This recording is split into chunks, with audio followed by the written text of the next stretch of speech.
Culture Soccer.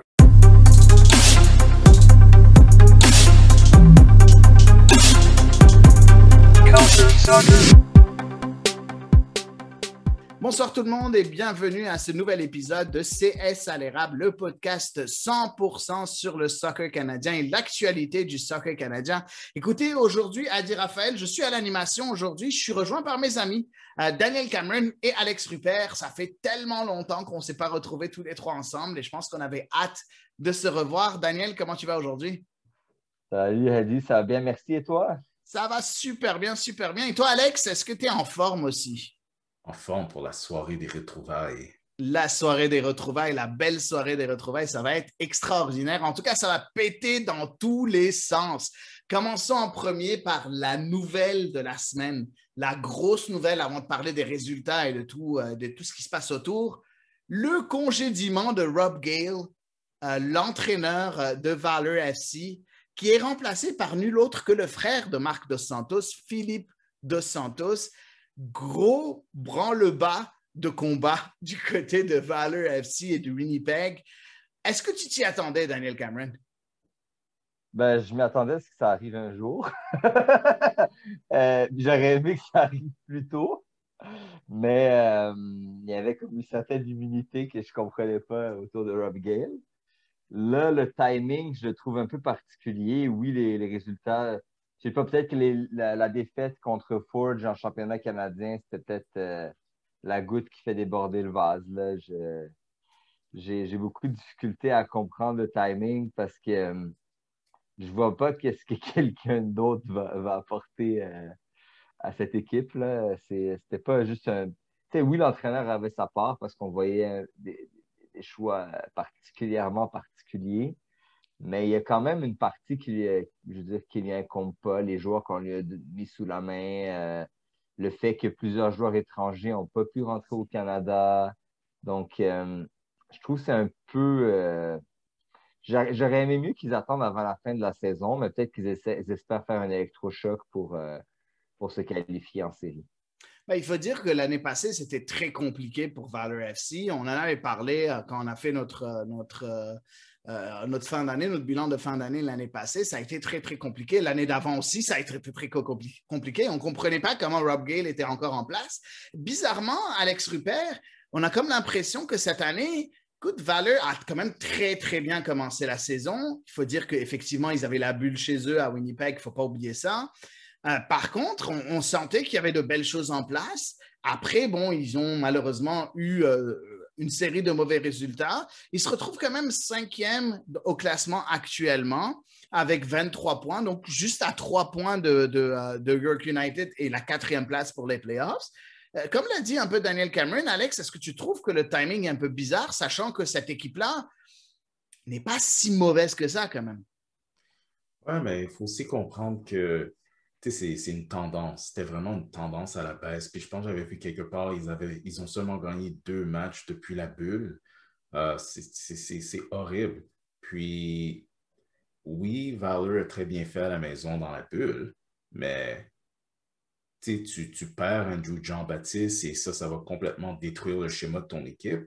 Il faut que tu questionnes le coach. Parce que quelque part, tu as des bons joueurs. Tu as un excellent gardien, Jonathan Sirois, Matt Silva qui est presque en train de lui enlever son poste de numéro 1.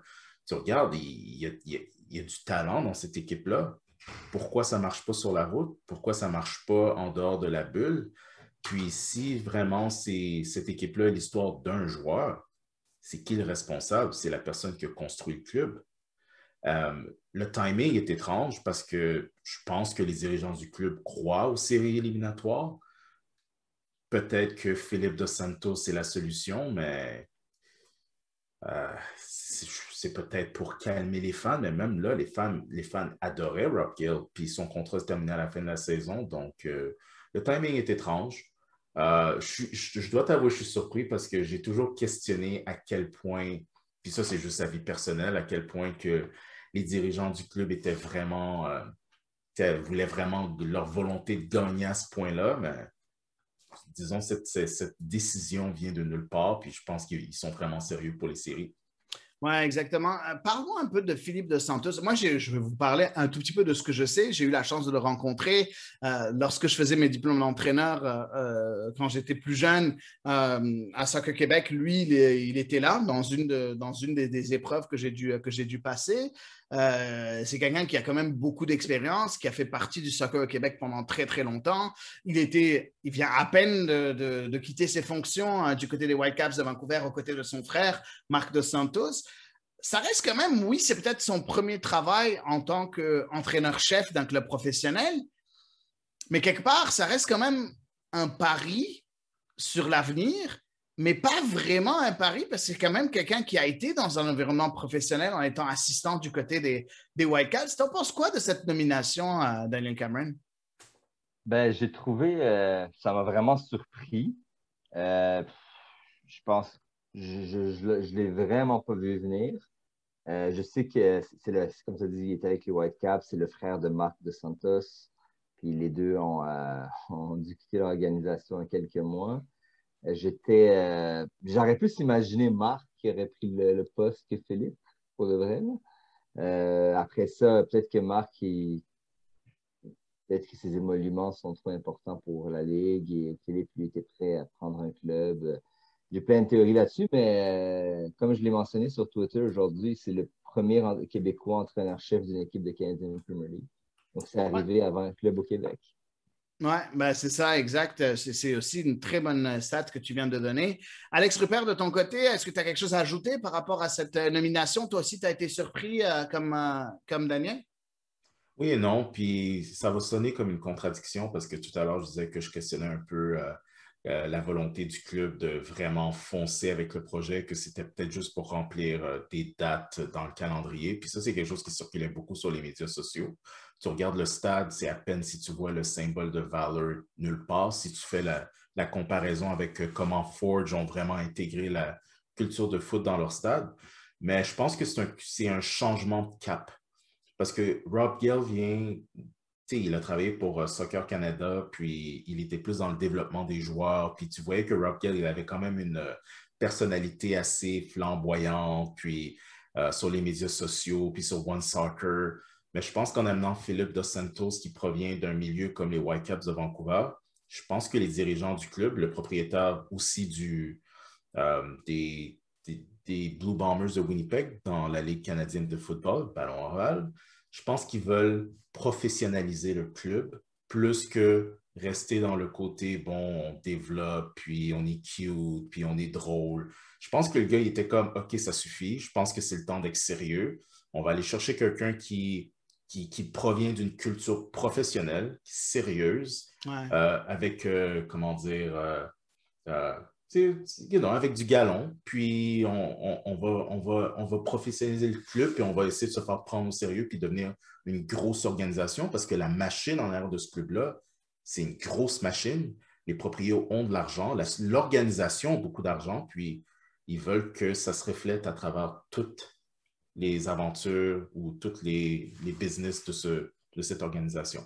En tout cas, c'est intéressant. On a comme l'impression que les entraîneurs ou ceux qui veulent devenir entraîneurs québécois commencent à quand même attirer du côté de la CNPL, que ce soit en tant qu'entraîneur ou en tant que membre du staff. On a vu qu'il y a quelques semaines ou quelques mois, Keith Selaidopoulos qui a été nommé au sein de Forge FC, par exemple, en tant qu'assistant. C'est quand même très intéressant. On a comme l'impression que le Québec, après que la CNPL ait découvert la PLSQ pour choisir de trouver des joueurs, on ne va pas tous les nommer, on a comme l'impression qu'on commence à découvrir les entraîneurs ou bien ceux qui désirent être entraîneurs, et c'est une très, très bonne chose. Et quelqu'un comme Philippe Dos Santos, on l'a dit, beaucoup d'expérience.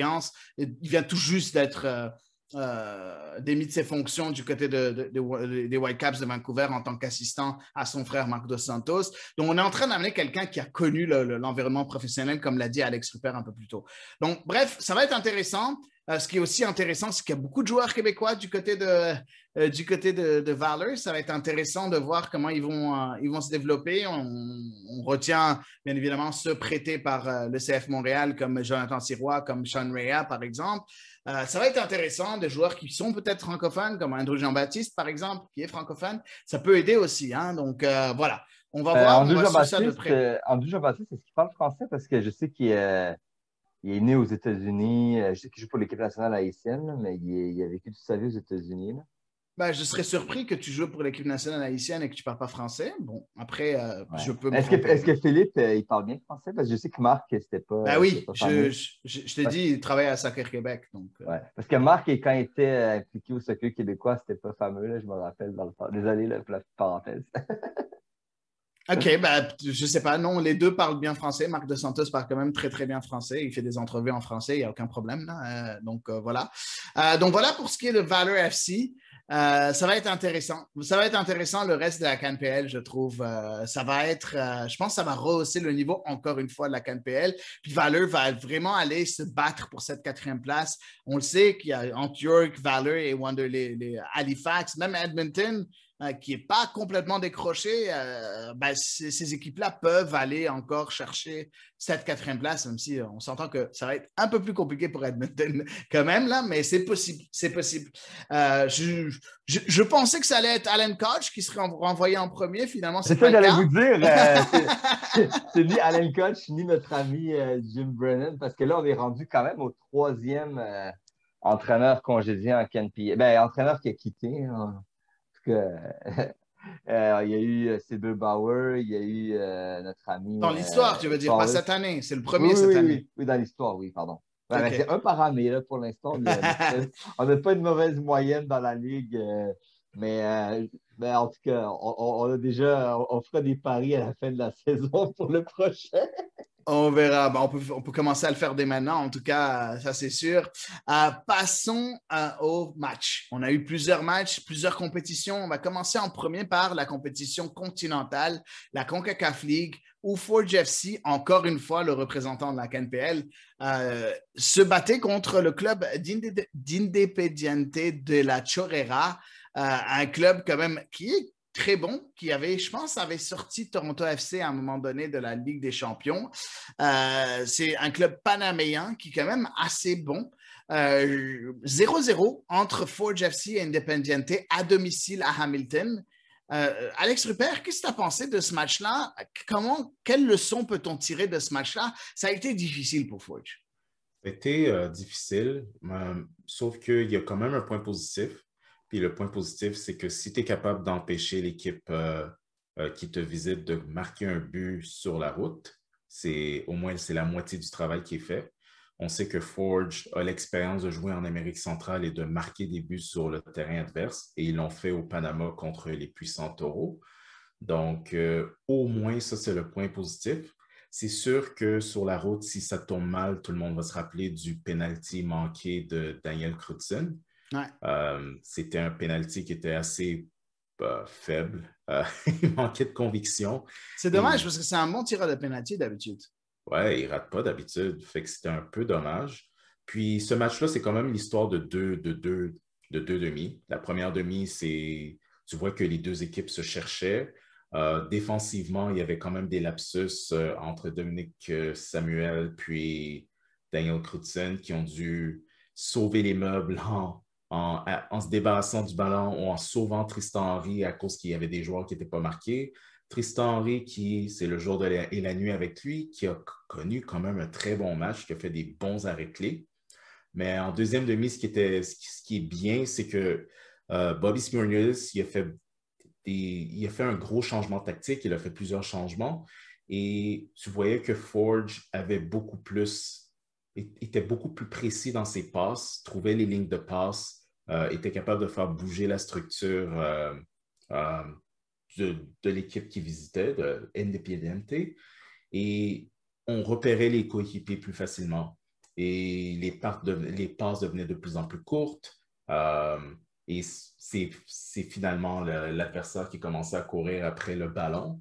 Et tu voyais que Forge avait le contrôle sur la partie. Tu voyais que Forge était ceux qui étaient en meilleure position de marquer. Et un des grands éléments de ça, c'est Elimane Cissé, excellent milieu de terrain sénégalais, qui, lui, il dirigeait tout au milieu de terrain. Il extraordinaire vision de jeu. Il faisait tout offensivement et défensivement. Mais ça, c'est ça, dépend un match nul. Puis, on va espérer que ça que ça débloque au Panama. Daniel Cameron, un petit mot aussi sur ce match-là. J'aimerais souligner aussi Iliman Cissé, c'est vraiment un joueur qui est capable de jouer à tous les postes du milieu de terrain, offensif, défensif, relayeur, ce que vous voulez. Vraiment un joueur quand même assez complet. Après, c'est pas un buteur, malheureusement. C'est pas quelqu'un qui marque beaucoup de buts. Est-ce qu'on a un problème au niveau de l'attaque, selon toi, Daniel Cameron, du côté de Forge? Ouais, ben c'est ça qui m'a embêté dans ce match-là. Je trouve qu'il y a quelque chose qui va pas, là. Tu sais, c'était pas une défense de feu là, qu'on avait de l'autre côté, là. Il y avait moyen de marquer un but, là. Si t'arrives pas à marquer... Tu sais, la CONCACAF League, là, il va falloir comprendre que ça se joue au match à domicile. Parce que dans une vraie CONCACAF League, les matchs à l'extérieur sont hostiles. Donc, si Forge ne comprend pas ça, ben, ce serait problématique. Normalement, on aurait dû voir des joueurs affamés là, qui vont vers le but adverse comme si c'est le match de leur vie, là. Je sais que les joueurs ont fait des efforts. On essaie de jouer beaucoup à gauche, mais je sais pas, j'ai été très déçu. Tristan Borge, j'essaie, mais c'est pas assez. Babouli est rentré. Choignard, il a fait quand même son possible. Mais dans l'ensemble, là, j'ai été quand même déçu. Puis j'ai un peu le même feeling que l'année dernière en CONCACAF League quand j'étais comme il manquait un petit quelque chose en attaque, là. Ouais. Après, bon, on s'entend que le fait de marquer un but à l'extérieur, les buts à l'extérieur marchent, sont encore décisifs actuellement dans cette édition de la CONCACAF League. Donc, ça va être intéressant de voir si jamais Forge est capable de marquer un but à l'extérieur. C'est dommage parce que le petit jeune Rubens Passius est vraiment a beaucoup impressionné avec Forge, l'ancien de l'Académie du CF Montréal, qui a été malheureusement libéré par l'Académie et qui a signé en tant qu'agent libre du côté de Forge FC, a fait quand même un début de saison quand même assez important à 20 ans. Et puis là, dans ce match-là, malheureusement, il n'a pas su tirer son épingle du jeu. Tu as parlé de Babouli qui est rentré, qui lui non plus n'a pas réussi. Bon, il va falloir trouver des buts d'une certaine manière parce qu'on a louangé cette équipe de Forge FC en début de saison quand on a fait notre preview de la saison avec Tristan D'Amour ici sur CSA l'érable. On a louangé cette équipe, la profondeur de cette équipe et les cadres de cette équipe qui sont quand même d'un niveau quand même assez impressionnant. Mais si tu ne marques pas de but, on a un problème. On a un gros problème. Donc, il va falloir trouver un moyen de marquer des buts. Des buts, ils en ont marqué. Forge FC, lors du match du championnat canadien, on va aller directement au championnat canadien. Ils ont joué le 15 septembre. On va juste dire 2-3 mots sur ce match-là parce qu'on n'a pas pu en parler la dernière fois. Forge s'est imposé 2-1 face à Valor pour se qualifier vers les demi-finales du championnat canadien. Début, de deux Québécois, David Choignard et Rubens Passius. On était en train de parler des deux tout de suite. Et de l'autre côté, c'est l'ami préféré de Daniel Cameron, Austin Ritchie, qui a marqué. C'est un match quand même, un résultat logique, n'est-ce pas, Alex Rupert? Un résultat logique pour Forge FC qui a dominé de la tête aux épaules ce match-là. 23 tirs, 12 tirs cadrés. Ça a été quand même une grosse domination de la part de Forge, non? Absolument. C'était, comme on dit, c'était une prestation professionnelle de la part de Forge qui... Tu vois qu'ils tiennent vraiment à avancer dans cette compétition-là. Et comme tu l'as souligné, on voit la nouvelle recrue, Rubens Passius, qui marque un très beau but. Je crois que c'est son 5e but en 10 parties professionnelles. C'est fou. C'est fou. C'est complètement fou. Tu te demandes comment l'Impact, je veux dire, le CF Montréal a pu le laisser partir. Et bien sûr, Monsieur Coupe, Monsieur des grandes occasions, Monsieur Choignard qui marque un merveilleux but. Et d'ailleurs, ça fait le tour des médias sociaux car les deux frères Choignard ont marqué un but pour leur club respectivement le même soir. Donc, chapeau. Ça reflète encore ce que je disais sur Valor, que oui, la bulle, c'est une chose, mais sur la route, ils ne sont pas du tout convaincants. Puis comme Daniel l'avait souligné plus tôt, je pense que ça a peut-être été la goutte qui a fait déborder le vase. C'était une prestation peu inspirante. Puis même si Austin Ritchie a tout donné, puis il a marqué son 7e but de la saison, il s'est blessé sur ce but-là. Et que là, tu te dis, où est-ce que Valor va aller sans Andrew Jean-Baptiste et Austin Ritchie? C'est juste... c'est juste dommage à regarder, mais belle prestation pour Forge.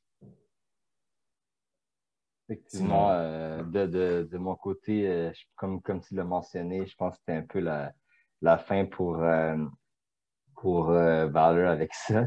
Ben, tu sais, déjà, le match contre le tour précédent contre Ottawa, ils étaient passés de justesse, là. Donc, il ne fallait pas nécessairement avoir des attentes très élevées. Puis, tu sais, j'ai l'impression que tout le monde, même les clubs de CanPL, appliquent un peu la règle de faire tourner en coupe. Quoique j'ai l'impression que certains clubs devraient peut-être miser plus là-dessus parce que euh, surtout quand tu joues contre un adversaire qui est potentiellement plus fort que toi, comme Valor face à Forge.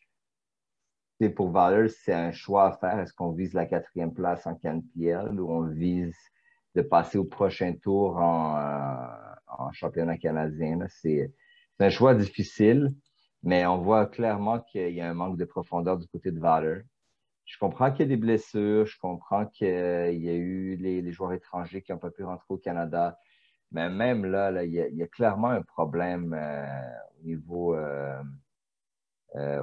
de l'effectif et tout. Là. Je pense que, tu sais, je regarde, je compare, je sais que c'est peut-être pas comme on dit, comparaison n'est pas raison, mais je compare avec Halifax après la première saison qui est terminée dernier sur les 2 saisons combinées. Là, en 2020, se qualifier en finale des Island Games. Oui, je sais, c'était un tournoi. Oui, ça n'a pas duré toute la saison, mais on est allé chercher des joueurs. Mais Valor, au lieu de chercher des joueurs, perd ses meilleurs joueurs chaque année. Il y a peut-être quelque chose à aller faire de ce côté-là. Là. Je dis ça comme ça. Désolé, là. Non, non, mais c'est correct. Il n'y a pas de problème. Forge qui se qualifie pour les demi-finales. C'était la première équipe qualifiée pour les demi-finales. Écoutez, on ne va pas dire que c'était surprenant parce que c'était loin d'être surprenant. On s'y attendait quelque part. J'aurais du mal à comprendre une défaite de Forge FC qui, oui, même si c'est pas le Forge des grands soirs, c'est pas le Forge auquel on s'attendait cette année. On s'attendait à ce qu'ils dominent la CanPL, ce qui n'est pas le cas. Ils sont 3e actuellement. Mais n'empêche, ça reste une équipe qui a énormément de profondeur et pour qui c'est normal de se retrouver. Dans le 2e quart de finale, c'était un match entre les Wanderers d'Halifax et le CF Montréal, un match qui s'est déroulé à Halifax même. Une victoire du CF Montréal assez logique sur le score de 3-1. En parlant d'équipe qui fait tourner, l'entraîneur du CF Montréal, Wilfried Nancy, a vraiment fait tourner son effectif, gardant la plupart de ses cadres à l'extérieur du 11 de départ. On peut penser bien évidemment à Kamal Miller, l'international canadien. On peut penser à Victor Wanyama, le joueur désigné du club.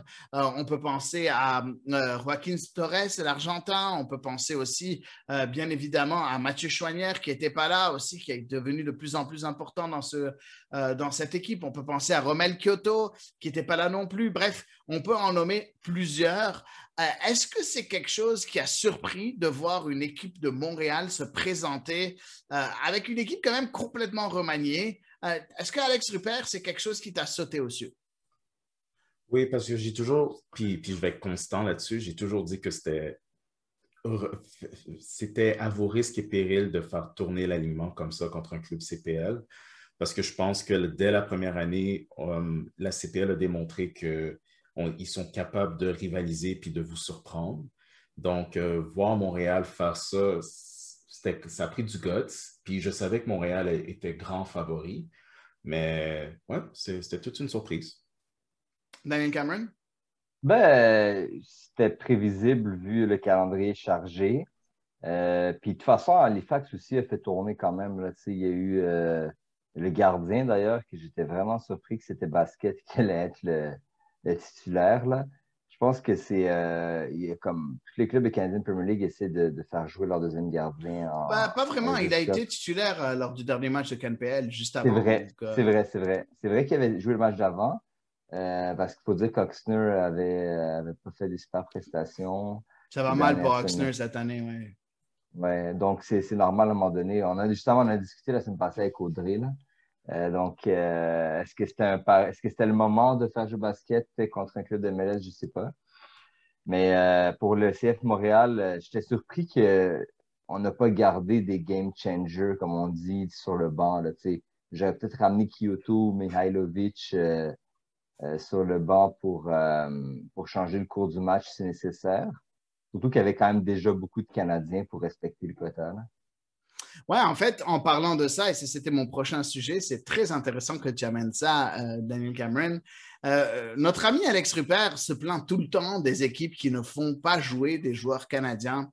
Et je veux t'entendre là-dessus, Alex Rupert. Je vais te les compter. Le CF Montréal a aligné Sébastien Breza, Zoran Basson, Joel Waterman, Clément Baillat, Samuel Piette dans le 11 de départ en tant que Canadien, 5 des 11 joueurs en tant que Canadiens sur le 11 de départ, sans oublier que sur le banc, on avait Kamal Miller, Zachary Broguillard, Balou Jean-Yves Tabla, Rida Zouhir et James Pantemis, 5 autres joueurs sur le banc qui sont Canadiens. Donc en tout, il y en avait 10 dans cette équipe-là.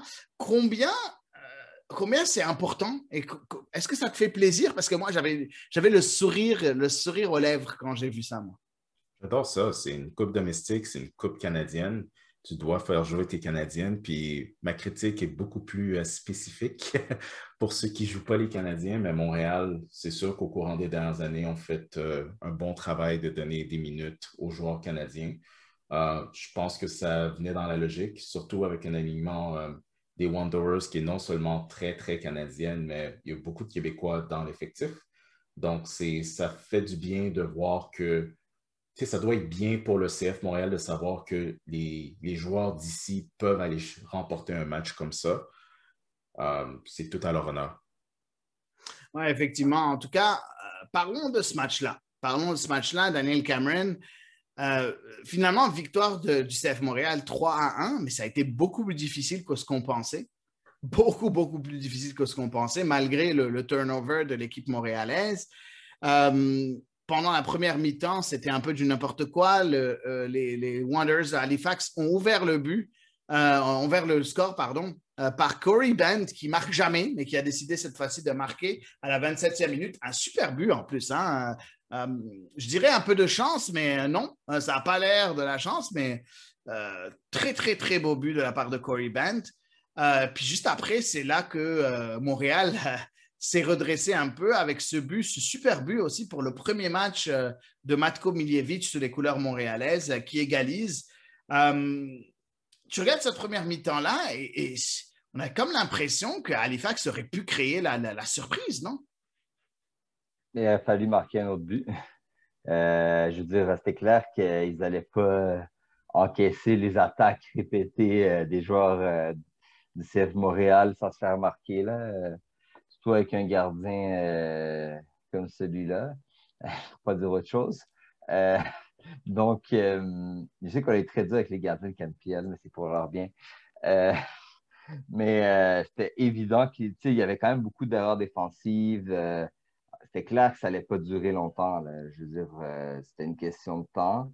Déjà que ça s'est resté 1-1 aussi longtemps, c'était assez surprenant. Il aurait fallu marquer d'autres buts. Malheureusement, c'est là qu'on voit un peu la différence entre la CanPL et la MLS. Là. Les attaquants de CanPL se démarquaient par leur lenteur par rapport aux défenseurs du CF Montréal. Là. Puis c'est là qu'on voit un peu la différence de niveau. Puis, pourquoi ces joueurs-là ne sont pas en MLS? Je suis pas sûr que je suis d'accord. Si on parle de lenteur des défenseurs, des attaquants de CanPL, Joel Waterman, c'est pas, c'est pas un exemple de rapidité. Ouais. Je pense que c'est juste la structure tactique. Puis je pense que c'est l'approche de Stephen Hart qui a vraiment bouclé l'issue du match. Stephen Hart, premièrement, tu regardes l'alignement des Wanderers, ils n'avaient pas Maury Dorner, ce qui aurait été énorme pour la défensive des Wanderers. Puis quand tu regardes le schéma tactique, tu vois qu'il a structuré sa stratégie pour encaisser, puis peut-être se sauver avec le tir de penalty. On parle de basket. Moi, je pense que Oxner, il a perdu son poste de numéro 1. Il va devoir se battre pour le revoir. Si tu regardes le schéma défensif, je pense que est-ce que les Wanderers, puis ça a surpris beaucoup de monde sur les médias sociaux, puis je suis content que le monde peuvent voir la valeur de la CAN PL, puis il ne faut pas oublier que les Wanderers, ils sont 5e dans la ligue, ne sont pas encore dans une position pour les séries. Est-ce que cette stratégie pouvait marcher sur le CF Montréal? Oui. Pendant 90 minutes? Non. Parce que ce club-là avait juste pas la profondeur de tenir 90 minutes contre les attaques répétées du club. Puis tu voyais pourquoi les changements prenaient autant de temps avant de venir du côté des Wanderers, parce que je pense que Hart le savait que si je commence à aller sur le banc, ça va tomber. Puis tu vois que l'autre côté, Wilfred Nancy ne voulait vraiment pas aller au tir de pénalty. Alors, il a fait les changements et c'était terminé. Parlons un peu de cette profondeur-là. J'ai posé la question à Stephen Hart en conférence de presse et puis je lui ai dit, est-ce que vous avez pensé que vous aviez un peu plus de chance quand vous avez vu le 11 de départ de cette équipe de Wilfried Nancy sans ses cadres? Et puis il a dit non, écoutez, moi je n'ai pas ce luxe-là, je n'ai pas cette profondeur de banc-là. Donc il a corroboré un peu ce que tu dis, toi, Alex Rupert. Il a dit, écoutez, on savait qu'en fait, d'un côté, ça allait être difficile, mais d'un autre côté, on sait que les joueurs qui n'ont pas l'habitude de jouer, ils vont vouloir se prouver. Donc, s'il y a une chose, en fait, qui est encore plus importante, c'est que c'est encore plus difficile de jouer contre ces joueurs qui ont envie de se prouver que jouer contre les cadres qui sont là et qui, pour eux, ce serait peut-être un match quelconque et plus simple pour eux. Donc, c'est quand même intéressant d'entendre Stephen Hart dire ça. Et on a l'impression que c'est effectivement ce qui s'est passé parce que vous l'avez mentionné, c'est en seconde mi-temps, ces deux buts-là qui arrivent très, très, très tard dans le match, à la 89e et à la 92e minute, enfin la deuxième minute du temps supplémentaire. Deux buts de Balou Jean-Yves Tabla, le revenant Balou Jean-Yves Tabla. Les changements de Wilfried Nancy ont beaucoup aidé parce qu'ils ont beaucoup connecté ensemble Lassi Lapalainen et Balou Jean-Yves Tabla. Ça a été quand même de très, très bons... ils ont eu quelques occasions à un moment donné, Montréal, pour ouvrir la marque, pour marquer un second but.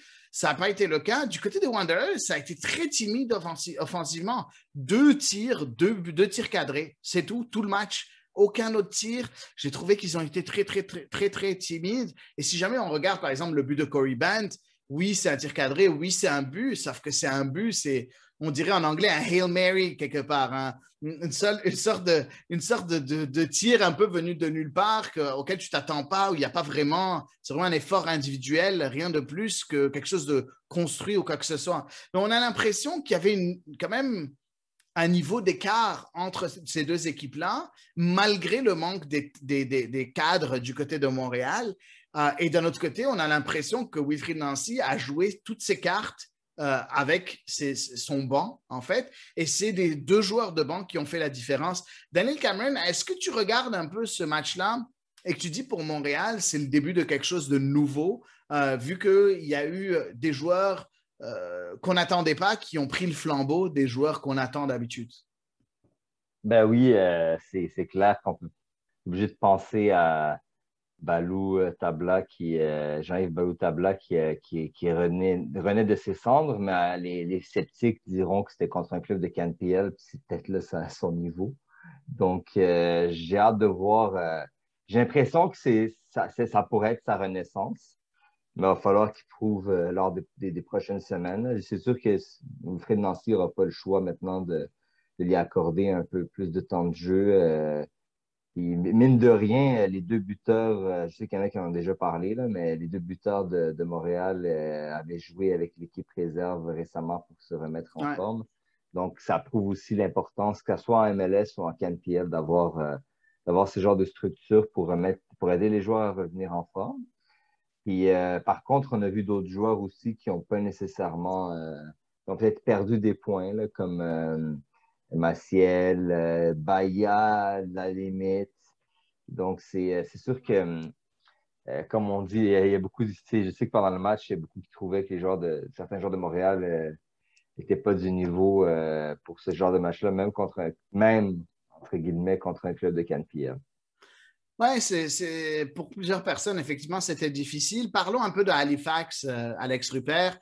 Cette équipe, il faut mentionner les bons coups du côté de Halifax. J'ai trouvé que Rampersad, le capitaine, a fait tout un match. Je ne comprends pas comment ce joueur-là ne joue pas à un niveau plus haut. 26 ans, il a été extraordinaire de tous les bons coups du côté de Halifax. Sinon, à part ça, je n'ai pas trouvé de joueur qui est sorti du lot dans ce match-là. Pour moi, Rampersad était vraiment au-dessus de tout le monde. Et puis, malheureusement, les autres n'ont jamais pu élever leur niveau de jeu. Est-ce que tu es d'accord avec mon appréciation de l'équipe de Halifax, Alex? Totalement, parce que on revient encore au problème de profondeur. Oui, tu as Rampersad, puis tu as Corey Band qui montrent des belles choses. Je pense que le CF Montréal avait fait leur devoir sur Joao Morelli, puis ça paraissait, puis il a été complètement neutralisé. Complètement. Puis je pense que Stephen Hart, puis ça, on l'a toujours su, puis ça, ceux qui suivaient la sélection canadienne depuis le milieu de la décennie, Stephen Hart, c'est un mur. Tu sais, moi, j'appelle le mur. Tu sais, lui, c'est un tacticien défensif. Puis tu vois qu'il a construit son club comme ça. Je pense que ça le surprend un peu que Oxnard ait autant de mauvaises performances, mais que tu vois que le talent des Wanderers, c'est un club qui est extrêmement difficile à briser. Parce qu'ils étaient quand même capables d'être compacts et d'être disciplinés défensivement, mais c'est venu au prix que, comme tu l'as souligné plus tôt, offensivement, c'était timide, il manquait d'imagination. Puis à quelque part, on peut comprendre, parce que si tu te commets trop en attaque, tu vas ouvrir ta formation et tu sais que Montréal va te rentrer dedans. Les Wanderers, c'est un club qui n'est pas fait pour jouer contre ce genre de club. Pas comme d'autres clubs de CanPL auraient pu le faire, ou comme York 9 l'avait fait il y a 2 ans. Les Wanderers ne sont pas construits pour ça. Puis c'est pas pour rien qu'ils sont 5e en CanPL, parce que dès qu'ils jouent contre des équipes CanPL, sixième. Ouais. Fait que dès qu'ils jouent contre des clubs beaucoup plus forts en CanPL, c'est la même chose qui arrive. En tout cas, ça va être intéressant de voir comment ils vont rebondir, les Wanderers, parce que ça va être difficile à gober tout ça, sachant qu'on l'a dit, beaucoup de Québécois du côté de Halifax, on va les nommer, tiens, pour le fun. On a Pierre Lamotte qui est rentré dans le match. On a Stéphane Karajovanovic qu'on a reçu ici, qui est rentré durant le match. On a d'autres comme Jérémy Gagnon-Laparé qui est là, James Geffrard qui est né au Montréal et qui joue pour l'équipe nationale haïtienne. Il y en a d'autres, Salter qui est aussi québécois, qui est là aussi, qui était en attaque. On peut nommer d'autres personnes qui sont passées par le CF Montréal, comme Alessandro Ricci, par exemple. Alessandro Ricci qui était là. Donc, bref, il y en avait du côté d'Halifax. Écoutez, je pense que la logique l'a emporté quelque part.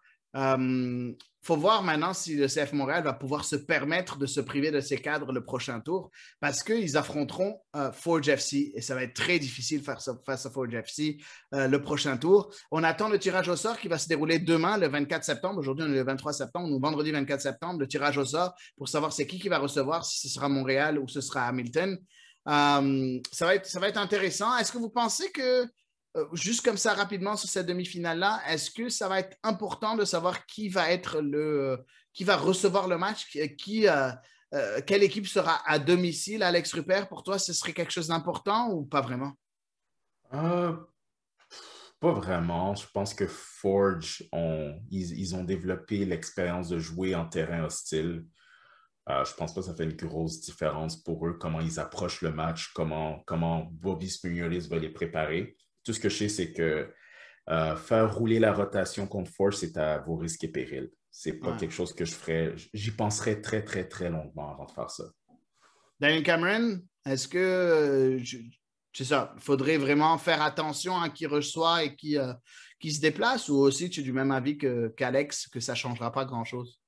On a vu hier que ça changeait quand même quelque chose là, de jouer dans un terrain avec un setup différent, avec la foule qui était proche et tout, ça a joué. Puis même chose s'ils vont jouer à Hamilton avec un terrain synthétique, ça peut nuire. Il y a peut-être certains joueurs qui vont pas vouloir jouer le match, des choses comme ça, là. Donc, je pense que c'est pas négligeable. Comme Cavalry aussi, quand on avait joué contre l'Impact de l'époque, il y a 2 ans, avait tiré avantage de son terrain, là. Donc, pense que c'est pas négligeable. Après, non plus, c'est pas un match à San Pedro Sula, là. Ouais, non, effectivement. C'est pas un match à San Pedro Sula, comme tu l'as dit, au Honduras. C'est le nom de ville que tu C'est les n'as pas envie Canadiens. d'entendre. T'as pas envie d'entendre si tu es Canadien. C'est aussi simple que ça. On dit Euh, c'est que c'est là où est-ce que les rêves du foot canadien vont mourir. Ouais, comme d'habitude. Bon, bref, en tout cas, on a un match hein, au Honduras et je suis sûr que ce sera fait à San Pedro Sula avec l'équipe nationale canadienne. Ça va être très intéressant et il va falloir un peu battre nos démons, vaincre nos démons quelque part. Passons au prochain match. Ben, écoute, un prochain match entre Toronto FC et York United, euh, anciennement York 9. Toronto FC, ben, c'est très, très simple. Ils n'ont plus rien à jouer en MLS. Ils sont derniers de la MLS. Ça marche vraiment pas. On a comme l'impression que leur seul objectif cette année, c'est de gagner le championnat canadien. On regarde le 11 de départ. Cette équipe de Toronto, ben, c'est le 11 titulaire, ni plus ni rien, ni moins. Le seul joueur qui n'était pas disponible, c'était Alessandro Pozuelo, qui est malheureusement blessé. Alejandro, pardon, pas Alessandro. Pozuelo, qui est blessé malheureusement. Mais tout le reste était là. On avait Schaffelberg, on avait Achara, Osorio, Soteldo, Bradley, Omar Gonzalez, Larea, bref, toutes les stars du côté de Toronto FC. Face à une équipe de York United qui, on va dire, Jim Brennan a opté pour de revenir à une formation un peu plus logique, on va dire ça comme ça, avec Abzi en tant que latéral gauche, Ensa en tant que latéral droit. En tout cas, ce à quoi on s'attendait en début de saison, mais avant qu'il décide de faire du n'importe quoi, Jim Brennan. Victoire de Toronto FC sur le score de 4-0. Osorio, Achara, Soteldo sur penalty et Okello, le jeune Canadien, en fin de match. Votre impression sur ce match-là? Moi, je trouve que York United a juste pas fait le poids devant une équipe de MLS. C'était aussi simple que ça. Daniel Cameron, est-ce que tu as la même impression que moi? Ben, c'est sans contestation le cas, mais j'avais un peu d'espoir parce que York, en 2019, n'avait pas une très bonne équipe. Je dirais même que sur papier, l'équipe était moins bonne qu'aujourd'hui. Et a réussi à faire 2 bons matchs contre l'Impact de Montréal. Donc, je me suis dit qu'avec le côté match, rivalité, derby torontois et tout, que les joueurs allaient se donner à fond, mais on voyait vraiment que... Ben déjà, York, on s'entend que c'est pas une des meilleures équipes de CanPL en ce moment, là. Puis, avec beaucoup de joueurs jeunes, pas expérimentés, il manquait clairement quelque chose. On voyait un jeu brouillon et tout. Il y a eu, tu sais, puis même les individualités n'ont pas pu vraiment faire la différence. C'était submergé dans les tâches défensives et tout. Donc, très rapidement, Toronto a pu prendre l'avantage grâce à Scheffelberg qui a délivré 2 bonnes passes à ses coéquipiers. Puis on voyait justement que si Scheffelberg joue comme ça, c'est parce que, comment dire, je ne sais pas si on va le voir cette saison en MLS délivrer, faire ce genre de prestations-là. C'est tout le contraire du match Whitecaps Pacific FC, là, où on voyait le Pacifique qui était entreprenant, qui attaquait, qui dominait, et les joueurs des Whitecaps qui étaient timides, qui jouaient brouillon. Donc, vraiment, là, on a vu, malgré que le Toronto FC était dans une très mauvaise phase, on a vu les joueurs, peut-être qu'ils ont relancé la saison du Toronto FC. Psychologiquement, peut-être ça va les booster pour le reste. Ouais, c'est intéressant. C'est intéressant. Alex Rupert, je sais que tu avais quelque chose à ajouter. Ah, c'est sûr. Oui, 4-0, oui, c'est un résultat où est-ce que le Toronto FC a fait, comme on dit, une performance professionnelle. Ils sont arrivés là pour un résultat. Mais je pense pas que le score de 4-0 reflète vraiment le match. Puis je vais m'expliquer là-dessus. Nathan Ingham, premièrement, 4-0, on est chanceux que c'est 4-0 parce que Nathan Ingham a fait des arrêts incroyables pendant ce match. Miraculeux. Quand il est vraiment dans sa zone, c'est un des meilleurs gardiens de la Ligue, facilement. C'est le seul gardien de CanPL que j'aime. Aussi simple que ça. Mais bon. Ce qui a déçu dans ce match-là, la défensive n'a vraiment pas été à la hauteur. Je pense qu'ils ont laissé tomber ce club-là. Parce que quand tu regardes les statistiques d'un petit peu plus près, dans la première demi, les batailles à 1 contre 1, c'est York qui les gagnait. Même en deuxième demi, York en a gagné, c'était presque pareil. C'est juste que York commençait à s'épuiser. Mais individuellement, les batailles 1 contre 1 pour le ballon, York était vraiment dans le match. Puis York, ils ont utilisé une stratégie où est-ce qu'ils voulaient pas, ils n'ont pas voulu jouer la stratégie de parquer le boss, comme qu'on dit, d'avoir une structure complètement défensive. Ils ont répondu à chaque attaque. Ça allait d'un bord et de l'autre. Et ça, c'est un commentaire que le coach du Toronto FC, Javier Pérez, il a même lancé des fleurs à York United, puis il leur a dit, ben, ils ont été agressifs tout le long, ils n'ont pas joué, ils n'ont pas essayé de s'asseoir sur la game puis essayer de se défendre 90 minutes. Non, ils ont répondu, puis ils ont essayé. Puis tu voyais que le milieu de terrain, puis l'attaque, ils essayaient des choses. C'était pas très évident en première demi, mais en deuxième demi, tu voyais qu'ils étaient là. Puis c'est pour ça que je reviens à la performance défensive, parce qu'ils auraient très facilement pu sortir de la première demi avec un score de 1-0, mais ils ont quand même tenu le Toronto FC à 2-0 jusqu'à la 84e minute. Ouais. Puis aussi, il ne faut pas oublier que York United ont commencé, il y a 10 Canadiens qui ont commencé le match. Puis quand tu regardes l'alignement, à part le quatuor défensif qui a de l'expérience dans la ligue, que je trouve qui ont une contre-performance, tu as beaucoup d'inexpérience dans cette ligue. Puis tu sais, amener autant de jeunes inexpérimentés pour faire face au York United, pour moi, ça a été un point d'interrogation. J'aurais voulu voir un Alvaro Ribeiro commencer le match. J'aurais voulu voir peut-être quelqu'un de plus aguerri ou qui vient d'un niveau plus professionnel ou je ne sais pas, commencer le match. Mais je pense que ce qui a vraiment manqué, c'est les 2 Argentins qui sont en prêt au Costa Rica.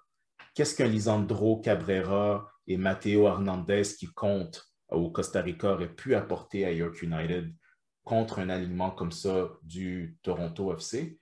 Je pense que la volonté était là. Je pense que l'approche était bonne. Je pense que c'est juste qu'ils n'avaient pas la profondeur pour rivaliser. Puis, il faut le dire, c'était une nette contre-performance défensive. En tout cas, ça va être intéressant. Tu parles souvent des Canadiens, Alex Rupert, et surtout du manque de Canadiens qui jouent avec Toronto FC. Donc, on va te lâcher là-dessus parce que c'est important. Écoute, il y avait quand même quelques Canadiens, Schaffelberg, Osorio qui étaient là, Larea qui était là aussi, donc 3 dans le 11 de départ. Et on en a 2 autres qui sont entrés en cours de match, Jackie Marshall Rutty, qui est un peu...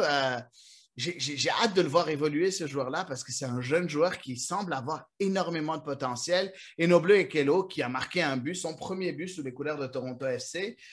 5 joueurs canadiens qui disputent des minutes du côté de Toronto FC. Est-ce que c'est satisfaisant pour toi? Ils ont sorti leur accent du Texas ou ils ont brandi leur drapeau américain. Je ne sais pas. Non, je suis content parce que, tu sais, mes critiques, c'est pas envers, tu sais, le club, tu sais, c'est pas envers les joueurs, c'est envers comment le club gère. Puis c'est bon que tu puisses, puis les jeunes, ils les ont cachés au Toronto FC 2 en USL League 1 pendant presque toute l'année. Puis, tu sais, quand tu as un club qui va aussi mal en CPL, qui est bon dernier, c'est une saison de misère, en MLS, joue tes jeunes Canadiens. Ils ont refusé de le faire jusqu'à maintenant. Puis là, c'est sûr, c'est bon. Puis je suis content pour eux parce que là, ils ont prouvé un Schaffelberg qui a créé les 2 occasions de marquer. Ce match-là... Superbe. 2 passes décisives, Schaffelberg. Il a été excellent aujourd'hui. C'est merveilleux. Puis ce qui m'énerve avec ce club-là, c'est que, tu sais, la laisse est courte.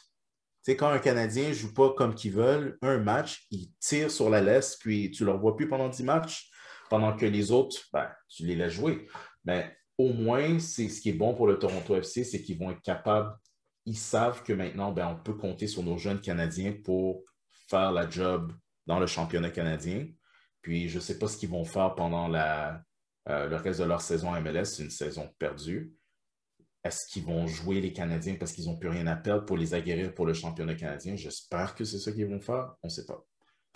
En tout cas, on va voir une petite note ici que je pense qui est importante parce qu'on parle de Jackie Marshall-Rutty. 17 ans, ça semble être un énorme espoir, un autre énorme espoir canadien, que ce soit pour l'équipe nationale et ainsi de suite. C'est un joueur qui est suivi de très près par le Bayern de Munich déjà, dès maintenant, à 17 ans. Donc voilà, juste garder un œil sur ce jeune joueur-là qui pourrait faire très, très, très, très mal aux équipes adverses assez vite, un milieu de terrain, un ailier en fait, un joueur de côté qui serait quand même très intéressant. Donc, Toronto FC est l'autre demi-finaliste et il affrontera Pacific FC, qui, les leaders de CanPL, qui se sont imposés sur la pelouse de Cavalry FC. Donc, aller à Cavalry FC à Spruce Meadows pour s'imposer 1-0, c'est quand même très, très, très, très, très compliqué. C'est la deuxième fois qu'ils le font. Ce n'est pas la première fois. Ils le font aussi en championnat canadien, sachant que Tommy Wheeldon Jr. était complètement remonté en début de match, en conférence d'avant-match, en disant qu'ils ne veulent surtout pas ne pas perdre une deuxième fois contre Pacific FC. Puis là, ils perdent contre Pacific FC. Qui d'autre que Terran Campbell, qui reprend du poil de la bête cette année, qui retrouve un peu sa forme. Qui d'autre que lui pour marquer le but de la victoire? Quel exploit, parce qu'il faut le dire, c'est un exploit de la part de Pacific FC, même en tant que leader, d'aller s'imposer une nouvelle fois du côté de Cavalry FC. Daniel Cameron, est-ce que c'est celui qui a été le plus optimiste par rapport à Pacific FC en début de saison? Est-ce que tu t'attendais que ce soit à ce point-là? Pacific FC, premier en Canadian Premier League, à 4 points d'avance sur Cavalry, arrive en championnat canadien et va s'imposer sur le terrain de Cavalry pour se qualifier en demi-finale et affronter le Toronto FC en demi-finale. Est-ce que tu t'attends à ça? Ben, je veux dire, je pensais peut-être pas qu'ils allaient pouvoir réussir sur tous les fronts, pour être honnête. Ça nous rappelle un peu la saison de Cavalry en 2019, qui élimine Forge, qui était deuxième, et qui élimine les Whitecaps de Vancouver. Donc, on a à peu près, et qui était en même temps premier en saison. Donc, il faut avoir une grande polyvalence dans ses joueurs et un grand effectif, une qualité dans son effectif qui permet d'être sur tous les fronts. Et une profondeur, c'est le mot que je cherchais, pardon. Et pour l'instant, Pacific a cette profondeur. Malgré qu'il y a eu des blessures, ben, comme tu l'as dit, Terran Campbell, on a eu sa renaissance, puis on dirait que sa renaissance, elle a été très utile pendant les blessures de ses confrères, là, de Oli Bessette et Bustos. Donc, c'est assez encourageant. Moi, j'ai juste hâte de voir... honnêtement, j'ai hâte de voir Pacific avec un line-up offensif complet. Ça va être intéressant. Ça va être intéressant. Je pense que cette équipe est extrêmement intéressante. On parle de Terran Campbell. En raison de plus, Alex Rupert, comment quand tu regardes une équipe aussi bien formée que ça, sans son joueur clé, venir s'imposer comme ça, tu te dis que cette équipe-là s'en va quelque part. Hein? Parce que Marco Bustos n'est pas là. On s'impose sur le terrain de Cavalry sans ton joueur clé. Je sais pas. Est-ce que pour toi, tu as l'impression que cette équipe, elle a de l'avenir juste parce qu'elle est capable de faire ce genre de résultats-là? C'est difficile de ne pas les voir comme favoris pour gagner le trophée de la CanPL. Tout marche. Je pense que ce que Pamaduka leur a vendu ou leur a instruit... Quel entraîneur! Quel entraîneur, ils prennent tout. Tu as Terran Campbell qui est rendu à 8 buts dans ses 11 derniers matchs, toutes compétitions confondues. Pacific, mine de rien, c'est une des meilleures équipes défensives de la Ligue qui n'accorde pas autant de buts qu'on le pense. C'est une équipe qui peut jouer deux styles de foot complètement différents. Ils sont capables de jouer un style de possession. Ils sont capables de jouer un style de contre-attaque. C'est une équipe qui peut s'ajuster à n'importe quel style. Ils sont capables, leur niveau d'intensité est impressionnant.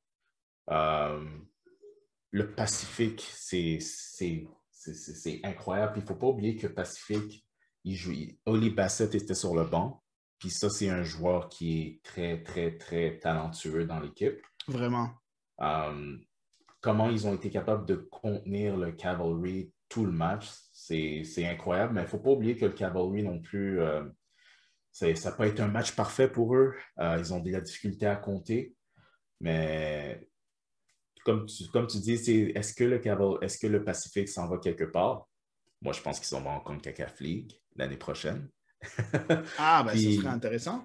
Ce serait intéressant. puis, La dernière CONCACAF League, hein, l'année prochaine, on pensait que c'était cette année, mais c'est l'année prochaine finalement. Donc, ouais. ce serait quand même intéressant. Mais il faudrait qu'ils remportent la CANPL. Ça, c'est le cas. Est-ce que tu penses, et je vais te laisser commencer et te mouiller en premier, Alex. Est-ce que tu penses que ce Pacific FC peut s'imposer face à Toronto FC, qui va arriver quand même le couteau entre les dents? Parce que, comme je l'ai dit un peu plus tôt, c'est le seul trophée qu'ils ont à jouer. Est-ce qu'il y a une chance pour Pacific FC de battre cette équipe de Toronto FC malgré les grands joueurs qu'ils ont? C'est difficile de dire, c'est difficile de ne pas y croire parce qu'ils ont quand même vaincu les Whitecaps de Vancouver qui ont plus de points, qui ont une meilleure saison qu'eux autres. Puis les Whitecaps aussi, ils avaient leur équipe A sur le terrain.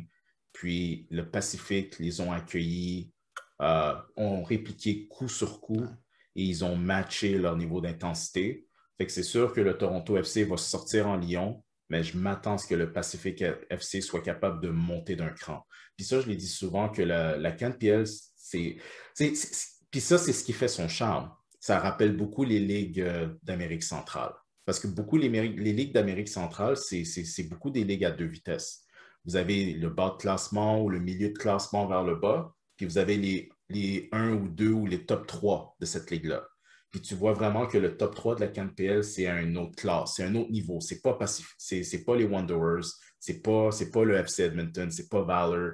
Tu vois que Pacific, c'est et Cavalry et Forge, c'est trois clubs qui sont capables de monter leur jeu d'un cran et s'ajuster à leurs adversaires.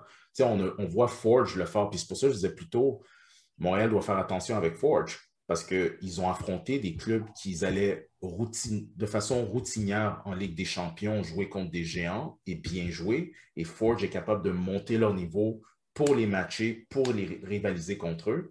Le Cavalerie a prouvé qu'ils étaient capables de le faire en 2019 et je pense que c'est toujours une excellente équipe. Le Pacifique qui vient nous surprendre et qui nous ont montré ce qu'ils peuvent faire aux Whitecaps, je m'attends à rien de moins contre le Toronto FC. Si tout le monde fait bien son travail, ça va être tout un match. Ça va être intéressant, ça va être intéressant. Et ton avis, toi, Daniel Cameron, ce match-là, est-ce que tu penses que Pacific peut aller s'imposer face à Toronto? On ne sait pas encore qui va recevoir, ainsi de suite, on va le savoir demain. Qui va recevoir? Moi, j'avais cru penser que Toronto allait jouer à domicile parce que c'est ce qui est inscrit sur le site web du championnat canadien. Finalement, il s'avère qu'il y a des tirages au sort qui seront faits demain. Est-ce que Toronto va recevoir ou va se déplacer du côté de la Colombie-Britannique ou non? Est-ce que tu penses, toi, quel que soit où que soit le match, où que ce soit joué le match, que ce soit du côté de Toronto ou en Colombie-Britannique, que Pacific a les armes pour s'imposer face à Toronto? Je pense que oui, là, ça ne serait pas impossible. C'est sûr que ce serait bien que deux attaquants soient en mesure de faire un 90 minutes pour ne pas les nommer. Mais je pense que ce n'est pas impossible sur un match que Pacific puisse faire une performance de grande classe et s'imposer, surtout si c'est à domicile. Oui, c'est sûr, ça va être intéressant. Ça va être intéressant. En tout cas, je pense que les deux matchs sont quand même assez relevés. Je pense que c'est difficile de dire. Dans le passé, je pense en 2019 et même en 2020, on aurait dit que finalement, la finale, ce sera Toronto FC face à CF Montréal. Mais en 2021, on a comme l'impression que ces équipes de CanPL peuvent créer la surprise. C'est quand même deux bonnes équipes de CanPL, Forge et Pacific FC. Donc, ça va être quand même assez intéressant de voir comment ça va se passer. Donc voilà, ce sera tout, je pense, aujourd'hui pour notre épisode de CS à l'érable. Un épisode quand même bien chargé et assez émouvant pour moi parce que je vous annonce que malheureusement, ce sera mon dernier épisode de CS à l'érable. Je dois passer à autre chose qui fait que pas à autre chose, un autre projet de foot ou quoi que ce soit, mais je dois laisser tomber certaines responsabilités du côté du football. Donc, je ne ferai plus l'animation ou je ne participerai plus à CS à l'érable. Je viendrai bien évidemment en tant qu'invité si jamais mes amis Daniel Cameron et Alex Rupert ont envie de m'inviter, mais je leur laisse à eux mon bébé, CS à l'érable. Et voilà, j'espère que vous allez vraiment garder ce projet en vie, qui est un projet qui me tient à cœur. Merci encore, Daniel, d'avoir été là depuis le début. Tu es celui qui était là depuis le début avec moi et qui a cru en ce projet-là. Un podcast où on a reçu tellement de bons joueurs. On a reçu le commissaire de la CanPL. Ça a été extraordinaire. Le podcast continue. J'espère que tu vas l'amener vers de nouveaux sommets. Merci à toi, Hedy. Ça n'aurait pas été possible sans ton inépuisable détermination. Puis j'espère pour toi que tu vas rester fidèle au soccer canadien, qu'on va pas devoir ouvrir un autre podcast sur le soccer en Bolivie ou je sais pas où, là. Mais non. Tu ne me verras pas ouvrir un autre podcast. Tu ne me verras pas ouvrir un autre podcast, en tout cas sur un autre sujet que le soccer canadien. Tu peux oublier ça. Alex Rupert, tu as été l'addition après coup. Tu es venu, je pense, ça fait presque 1 an et quelques que tu es avec nous, si je ne me trompe pas. Ça a été extraordinaire de te rencontrer virtuellement. On ne s'est jamais rencontré physiquement, malheureusement. J'espère que ça va arriver bientôt. Ouais, ça va venir. Ça va venir. En tout cas, c'était super cool. J'étais très, très content de travailler avec toi. Ça m'a fait vraiment beaucoup, beaucoup, beaucoup de plaisir. Et voilà, ça me fait quelque chose de vous quitter, les amis. Merci beaucoup, Alex, d'avoir été là.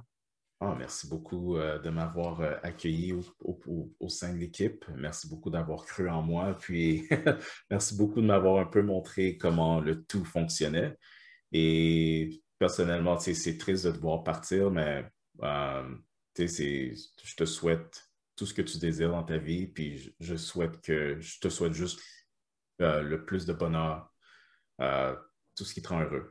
Puis, merci. Comme toi, dans 2 semaines, c'est notre invité. Là, comme toi, il ne sait pas encore. Bon, alors Daniel Cameron qui me lance déjà une invitation dès maintenant. En tout cas, c'est sûr que je serai de retour en tant qu'invité. C'est sûr, c'est sûr. Merci encore, les amis. Merci à vous tous. Chers auditeurs, de nous écouter de semaine en semaine. Je vous conseille fortement de continuer à écouter CS à l'érable. Partagez nos contenus, parlez-nous, offrez, posez vos questions. Ils sont là, Daniel Cameron, Alex Rupert. Ils vont vous faire part de leur expertise en CanPL et ainsi de suite. Ils vont être là pour porter le flambeau de plus en plus haut. Et voilà, je vais vous dire merci à vous tous de m'avoir écouté, de m'avoir supporté pendant ces 2 ans. Et je vais vous dire à très bientôt. Et sinon, je vais vous donner rendez-vous pour écouter Daniel Cameron et Alex Rupert la semaine prochaine sur un nouvel épisode de CS à l'érable.